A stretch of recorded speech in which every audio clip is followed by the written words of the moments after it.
Mesdames et messieurs, bonsoir. Il est 20h sur ITV, c'est parti pour le journal. À la une de l'actualité, ce soir, le ministère des Pêches, des Infrastructures maritimes et portuaires a publié hier la liste des navires autorisés à pêcher dans les eaux sénégalaises. 19 bateaux étrangers et 132 navires de pêche nationaux sont concernés. À Soumbédioune, les pêcheurs disent le contraire. Ils parlent de près de nom, mais l'espoir renaît chez eux. À suivre le reportage de Mame Seynabou Babou.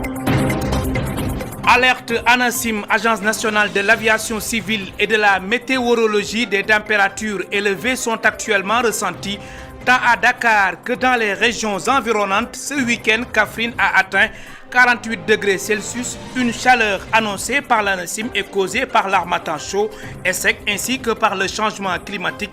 Et cette vague de chaleur devrait persister jusqu'au 10 mai. Le foncier, encore le foncier, et c'est le foncier rural qui est au cœur des débats entre le médiateur de la République, l'association des anciens gouverneurs, l'association des chefs de village du Sénégal, le cadre de réflexion et d'action sur le foncier au Sénégal, les acteurs de la société civile et les organisations du secteur privé national. Objectif, mettre en place des pistes pour une gestion transparente du foncier au Sénégal. Le médiateur Demba Kandji prône pour sa part une meilleure réglementation du foncier. En fin d'édition, votre rubrique hebdomadaire Réussir au Sénégal avec Aïssatou Kane. Elle s'est rendue chez Yaya Wane, un livreur devenu chef d'entreprise qui, avec le soutien précieux de sa femme, gère à la fois un restaurant et un service de livraison de repas et de colis. Voilà pour les titres, dans un instant le développement.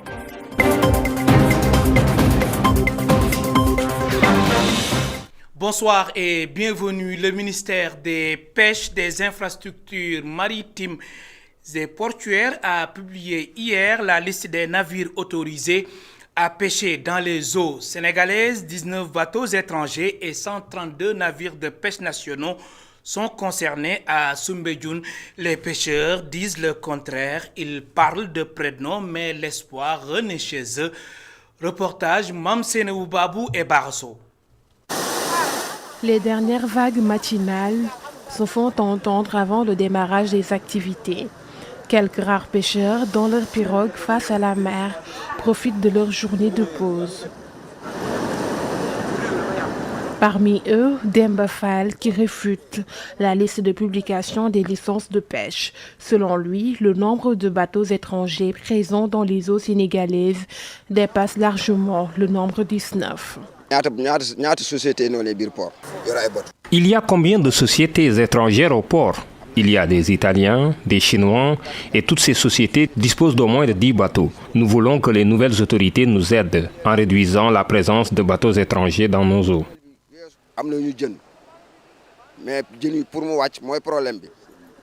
Son collègue abonde dans le même sens et va plus loin. Il parle de prête-nom.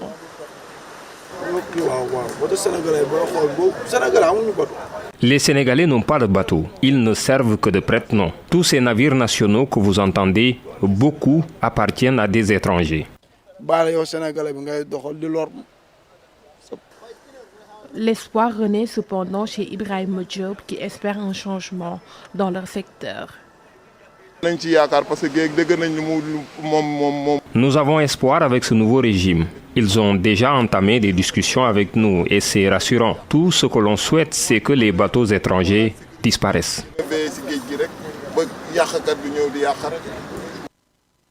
Avec la publication des licences de pêche qui révèlent 132 navires nationaux et 19 bateaux étrangers autorisés à pêcher dans les eaux sénégalaises, des pêcheurs espèrent que leur secteur va vers une réglementation et surtout une gestion transparente. À l'instant, le reportage de Mame Seynabou Babou. Alerte ANACIM, Agence nationale de l'aviation civile et de la météorologie. Des températures élevées sont actuellement ressenties tant à Dakar que dans les régions environnantes. Ce week-end, Kaffrine a atteint 48 degrés Celsius. Une chaleur annoncée par l'ANACIM est causée par l'harmattan chaud et sec ainsi que le changement climatique. Cette vague de chaleur devrait persister jusqu'au 10 mai prochain. L'ingénieur prévisionniste à l'ANACIM, Tidiane Camara, revient sur les causes de cette canicule. Écoutons-le. Des températures qui ont largement dépassé la barre des 45 degrés sur une bonne partie du pays. Pas plus tard qu'hier d'ailleurs, à Matam par exemple, nous avons obtenu une température de 47 degrés. Mais au courant de ce même week-end passé, là, nous avons eu à Kaffrine une température maximale qui a atteint 48 degrés. Donc cela témoigne de températures vraiment extrêmes, si on peut dire à la limite, enregistrées un peu partout sur le pays. Donc il faut savoir que l'ANACIM avait eu à annoncer ces fortes températures bien à l'avance. Et pour en venir aux causes, il faut savoir déjà qu'on est en période chaude. Donc au courant des mois de mars, avril, mai et juin, les températures ont tendance à être plus élevées. Donc au courant de cette période, nous avons l'harmattan qui souffle sur le pays. L'harmattan, c'est un vent chaud et c'est ce que nous connaissons tous. Donc à cela s'ajoute également le contexte mondial dans lequel nous sommes, à savoir donc le réchauffement climatique, qui fait que des extrêmes sont à noter par endroits dans le monde. Donc des augmentations au niveau de l'intensité mais aussi de la fréquence des vagues de chaleur avaient été prévues par le comité scientifique. Il faut savoir également que la chaleur, elle va persister. Elle va persister parce qu'au courant de cette semaine, du 8 allant jusqu'au 11 voire 12 disons, les températures resteront toujours élevées. Donc la barre des 45 degrés sera atteinte par endroits sur le pays, avec toujours une forte chaleur qui va concerner les régions centre, est, mais aussi sud, et même légèrement le littoral qui est intéressé. Cependant, cela persistera uniquement jusqu'à la fin de ce week-end-ci, donc de cette semaine plutôt. Et dès la semaine prochaine, Inch'Allah, nous allons noter une légère baisse, une tendance qui sera à la baisse côté température, faisant ressentir donc aux populations un temps plutôt clément. Je vous le disais en titre, le foncier rural au cœur des débats entre le médiateur de la République, l'association des anciens gouverneurs, l'association des chefs de village du Sénégal, le cadre de réflexion et d'action sur le foncier au Sénégal, les acteurs de la société civile, les organisations du secteur privé national et les acteurs de la zone sylvo-pastorale. La finalité est de mettre en place des pistes pour une gestion transparente du foncier au Sénégal. Et oui, la préoccupation majeure du Sénégal, c'est la terre où habiter, où cultiver, n'est-ce pas, Abraham Poulpouy? Depuis 8 mois maintenant, les parties prenantes s'engagent pour mettre en place des pistes de réflexion pour une gestion transparente du foncier au Sénégal. L'objectif est de faire des propositions au président de la République. Cette position aujourd'hui va être restituée dans la salle avec tous les représentants et les participants. Mais l'idéal autour de notre position, c'est la position des communautés locales au niveau du foncier. Les producteurs, les éleveurs qui sont sur le terrain. Notre souci, c'est de ne pas voir les agrobusiness qui viennent accaparer nos terres et s'approprier aussi des terrains, au détriment des populations locales. Pour trouver des solutions aux multiples litiges, une bonne gestion du foncier, des réformes s'imposent selon les acteurs. L'État du Sénégal a entamé à plusieurs reprises la réforme foncière qui n'a pas abouti.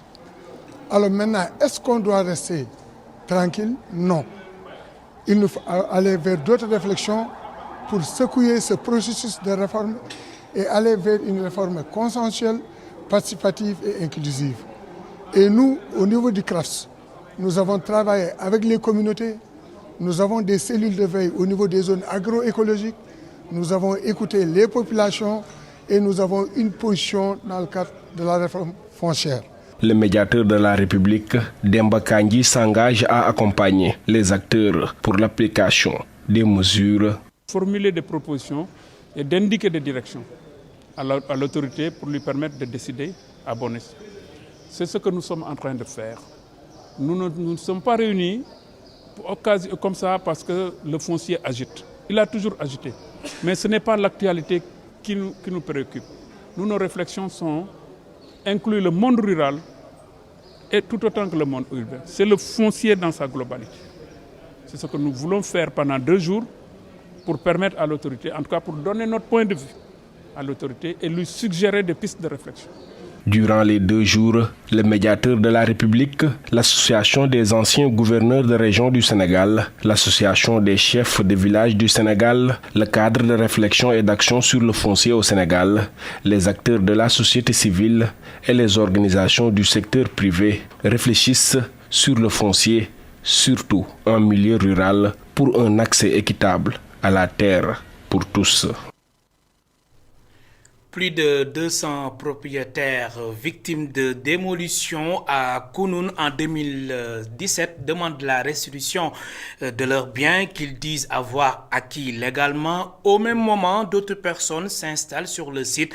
Les victimes brandissent des documents délivrés par la Direction générale des impôts et des domaines. Je vous propose d'écouter Jean Manet. Il est le coordonnateur du collectif. Ces propos sont recueillis par notre correspondant permanent à Rufisque, Babacar Seck. Donc il se trouve que le 14 janvier 2017, on nous a appelés pour nous dire que les bâtiments qui étaient là, qu'on avait commencé à construire, vont être détruits par la DESCOS. Donc on s'est rendu sur les lieux et on a trouvé effectivement que la DESCOS est en train de détruire nos bâtiments. Donc, sans sommation, sans papier, ni rien. Depuis lors, nous sommes en train de faire des démarches par rapport à tout ça, que nos terrains qui nous sont dus nous soient remis. C'est l'État qui nous a remis des papiers en bonne et due forme. Donc, tout est légal. C'est les impôts et domaines qui nous ont donné ces papiers-là. Maintenant, on nous dit un beau jour que nos bâtiments sont en train d'être détruits. On n'arrive pas à comprendre. On a fait les démarches qu'il fallait faire. On a pris des avocats, mais jusqu'à présent, le problème n'arrive pas à être résolu. Donc, on demande à M. Bassirou Diomaye Faye et à son Premier ministre, Ousmane Sonko, qu'il nous aide à régler ce problème-là. Parce qu'on sent nettement que ça, c'est de la malversation. L'État nous a attribué ce terrain-là en titre curatelle. Maintenant, si l'État nous a remis les papiers, comment se fait-il qu'une personne vienne spolier ces terrains? Pendant ce temps, l'accès à l'habitat avant la retraite reste et demeure une équation chez certains Sénégalais. Les citoyens interrogés par notre reporter sont très inquiets. Ils interpellent l'État du Sénégal. Illustration dans ce reportage signé par Lala Babi et Augustin Mandang. Trouver une parcelle de terre à Dakar ou même dans les environs, un rêve que beaucoup de Sénégalais ne pensent plus pouvoir réaliser. Malgré tout, ils gardent espoir. Pape Cheikh Gueye demande à l'État de revenir à la vieille méthode des SICAP et des HLM, même si c'est hors de Dakar. S'il y a une bonne volonté, s'il y a une bonne politique gouvernementale, les fonctionnaires de ce pays peuvent avoir un logement. Il suffit de retourner à l'ancien système avec les systèmes de SNHLM et de la SICAP. Il suffit un bon fonctionnaire avec une bonne rémunération. Normalement, en principe, doit être en mesure d'avoir un toit décent. Tout fonctionnaire peut prétendre à avoir un logement. Surtout à Dakar, c'est très possible. Ici à Bambilov, ici à Kermoussé, ici à Mbourkat. Mais l'État devrait les récupérer et les redistribuer au niveau de ces différentes entités, SNHLM, SICAP, CDC, pour en faire des logements sociaux et distribuer aux différents fonctionnaires. Comme ça, mensuellement, on pourra les couper, ils peuvent payer. Mamadou Ngom trouve que c'est une nécessité pour un travailleur d'avoir un terrain avant la retraite. Dit l'essentiel, en fait, le problème du Sénégal, ce n'est pas un problème de terre, il y a assez de terre, il y a que la volonté qui manque. Et puis, ce gouvernement vient d'arriver avec un grand espoir derrière, surtout des jeunes et tout le monde. Et chaque jeune voudrait un jour avoir sa petite maison, quoi, ou bien son petit appartement. Avec les salaires qu'on a, si le système continue, ça ne pourra pas marcher. Mais avec le changement de système que tout le monde espère, avec des gens qui viennent d'un milieu modeste comme tout le monde, comme vous et moi, si vraiment la volonté est là, on peut changer plein de choses.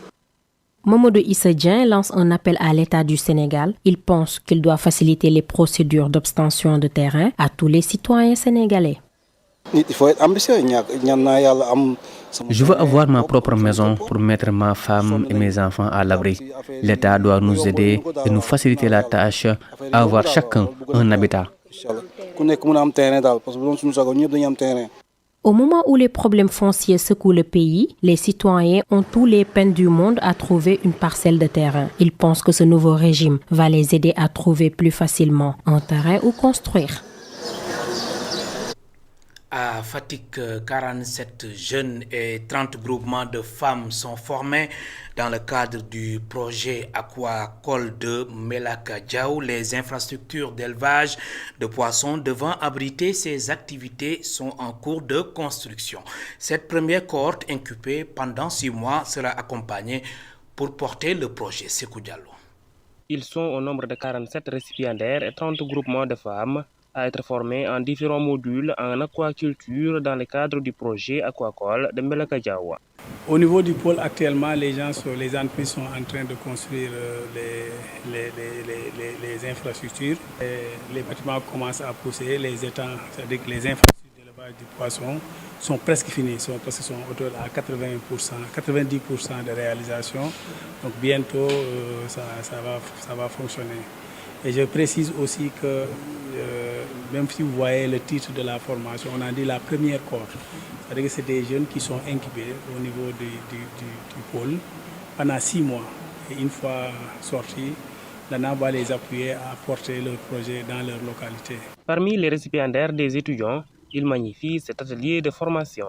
Ce projet a pour mission de former des jeunes dans l'entrepreneuriat, sur l'aquaculture, plus précisément sur la pisciculture. Ce projet est très innovant, surtout nous les étudiants. Cela nous permet de réaliser nos projets. Par exemple, nous avons des projets que nous voulons réaliser. L'ANA est là, l'ANABEL aussi est là, un agent de Belge qui nous accompagne à réaliser nos projets. La première phase du projet va durer 2 ans pour un coût global de 3 millions d'euros.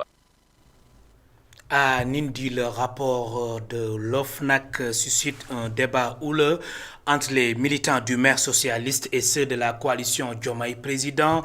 Après la sortie du camp de l'édile de la ville de Nindi, c'est au tour des pastéfiens de cette localité située à quelques encablures de la commune de Diourbel. Face à la presse, les militants invitent le maire à apporter des réponses sur le rapport de l'OFNAC qui n'honore pas la bonne marche de la municipalité de Nindi. Gorondaglo et Tchernofay. Épinglée par l'OFNAC, la municipalité de Ndindi reste encore sous les projecteurs, d'où la réplique des militants de la coalition Diomaye Président qui tirent à boulet rouge sur l'édile de la ville de Ndindi et ses partisans indexés de complices. Je rappelle aussi que les faits qui étaient dénoncés dans la plainte étaient la construction d'une case de santé à Paypay pour un montant de 13 850 000 francs CFA, la construction d'un logement pour le personnel de santé pour un montant de 14 millions et un détournement d'objectifs sur 16 projets financés par le partenaire italien Marco Gariazzo. J'espère que j'ai pas massacré son nom. Et contrairement à ce que les collaborateurs du maire ont avancé, ce n'est pas Matar Sylla qui a porté les conclusions de l'enquête au niveau de la presse. Je rappelle que Matar avait reçu ces mêmes conclusions depuis 2022. Donc s'il avait pour but de ternir l'image de Sersec, qui est déjà ternie il l'aurait fait depuis 2022. Concernant la gestion du maire de Ndindi, les partisans d'Ousmane Sonko crient au scandale. Les compagnons du maire ont fait un peu le bilan de Sersec en y incluant la construction d'une gendarmerie, d'un centre de santé, d'une route bitumée, d'un forage, etc. Moi, ça ne me dérange pas vraiment que vous optez pour la politique de la manipulation et de dire des contre-vérités. Ça ne me dérange nullement. Mais au moins, quand vous le faites, faites-le teinter au moins de vraisemblance. Parce qu'on se demande comment une municipalité, de surcroît celle de Ndindi, qui peine à avoir 250 millions de budget par an, peut construire un CFP d'une valeur de 800 millions. D'une route d'au moins 2,5 milliard. Vous me demanderez, comme on dit, où est la logique. Elle est où la logique dans tout ça? Face à la presse pour apporter des réponses, partisans et militants du parti PASTEF, section d'Indi, demandent un audit profond de leur municipalité. À l'instant, Goran Naglo, notre correspondant permanent à Diourbel. La paroisse Sainte-Thérèse de l'Enfant Jésus d'Oussouye célèbre ses 100 ans. Cet anniversaire symbolise un siècle de présence dans le Kassa, caractérisé par une harmonieuse coexistence entre les religions révélées et les croyances traditionnelles. Cette célébration a été l'occasion de mettre donc à l'honneur des personnalités natives d'Oussouye, issues des œuvres éducatives et sociales de la paroisse d'Oussouye. Hassanba. Fondée en 1924, la paroisse Sainte-Thérèse de l'Enfant Jésus d'Oussouye s'inscrit dans une démarche d'évangélisation et d'organisation pastorale. Célébrant un siècle d'existence, elle se distingue par une coexistence harmonieuse entre 3 confessions religieuses. Le département d'Oussouye, par contre, va rester un département particulier dans l'ensemble du Sénégal. Il me semble, avec mon moins de risque de me tromper, que c'est dans le seul département que nous voyons de manière active et réelle la présence des 3 religions qui se vivent et qui cohabitent au quotidien. La religion chrétienne, l'islam et la religion traditionnelle. Dans les autres départements du Sénégal, nous avons ce qu'on appelle en théologie le syncrétisme, c'est-à-dire que les fidèles d'une religion mélangent avec d'autres pratiques. On est musulman, on peut aller mélanger avec d'autres pratiques traditionnelles. On est chrétien, on mélange avec d'autres pratiques traditionnelles. On appelle cela le syncrétisme. Mais ici, la religion traditionnelle est érigée en religion. Autrement dit, comme un chemin, comme les autres, à la recherche d'un Dieu à travers l'intermédiaire des génies. La paroisse d'Oussouye s'est fortement engagée dans des initiatives éducatives, sanitaires et sociales. Depuis 1951, il y a un orphelinat qui accueille aujourd'hui encore au moins une trentaine d'enfants. Il y a des écoles, il y a une école maternelle, il y a une école primaire et le premier collège de ce département a été construit par l'Église. Quels sont les défis? Les défis, justement, c'est d'amener toutes ces œuvres à leur meilleure perfection pour la formation de tous les citoyens de religions confondues. Parce que l'école du Sénégal, l'école sénégalaise, doit encore aujourd'hui répondre à sa vocation. La célébration a permis de rendre hommage à des personnalités originaires d'Oussouye ayant effectué leur parcours scolaire au sein de la paroisse. Nous sommes nés ici à Oussouye. Cette paroisse nous a couvés. Elle a encadré nos premiers pas dans la foi, dans la chrétienté et tout. Et nous avons pu bénéficier au-delà de la foi aussi des bienfaits donc, matériels, mais également liés à la promotion humaine, qui est également une des missions de l'Église, parce que nous avons étudié donc, dans les écoles de cette paroisse et tout. Mais nous avons pu également bénéficier donc, de la catéchèse ici au niveau de cette paroisse, faire nos sacrements, une partie de nos sacrements ici dans cette paroisse. Donc quand vous êtes témoin vivant de ces 100 ans d'existence, ça ne peut être qu'un double motif de joie, doublé également d'un motif de fierté, comme je l'ai dit. Des prières ont été adressées aux nouvelles autorités du pays. Le curé a exhorté les dirigeants à faire preuve de responsabilité dans l'exercice de leurs fonctions.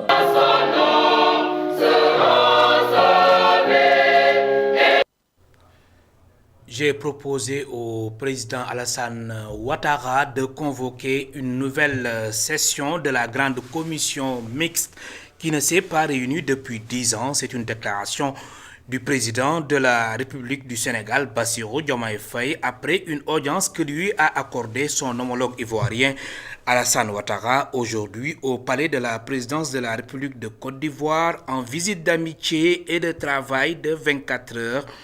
Le chef de l'État sénégalais a souhaité un renforcement systématique des axes de coopération.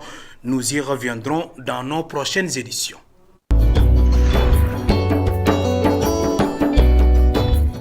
Place à votre rubrique hebdomadaire Réussir au Sénégal qui s'est rendu chez Yaya Wane, un livreur devenu chef d'entreprise qui, avec le soutien précieux de sa femme, gère à la fois un restaurant et un service de livraison de repas et de colis. Reportage Aïssatou Kane et Moussa Fall. Chaque jour, Yaya Wane enfourche sa moto et parcourt les rues de Dakar en tant que livreur.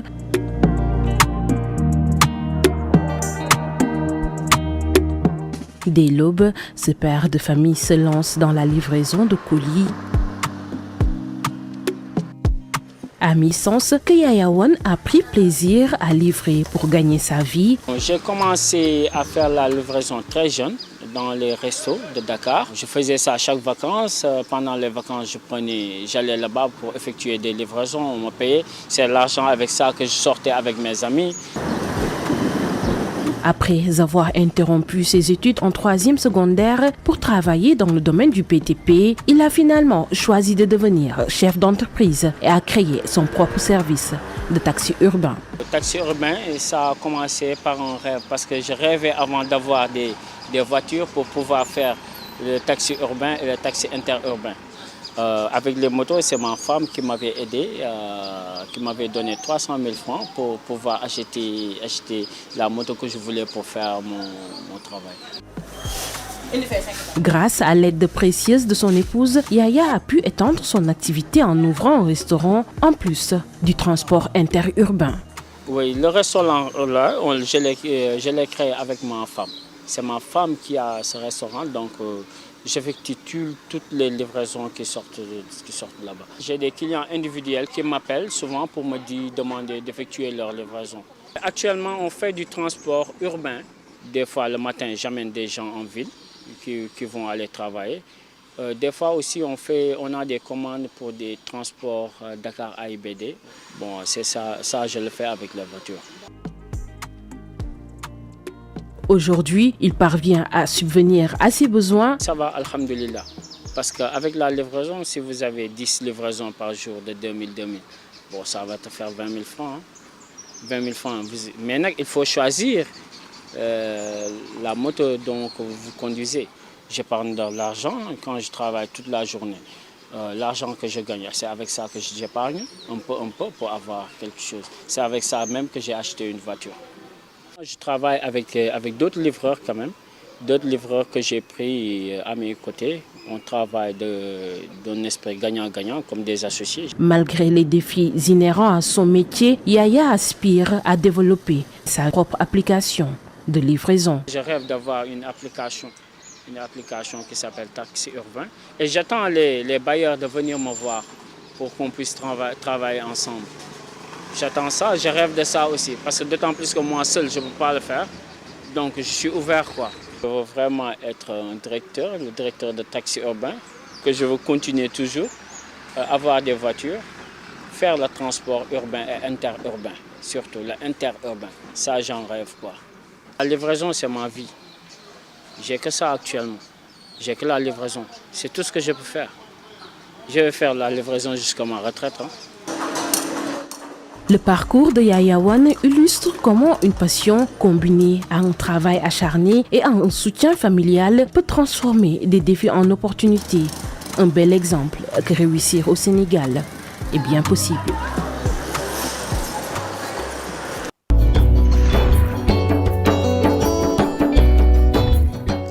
Aïssatou Kane, merci. Rendez-vous la semaine prochaine, Inch'Allah. Fin de ce rendez-vous avec l'actualité sur ITV. Merci de nous avoir suivis. Dans un instant, la suite de votre magazine d'information RSA.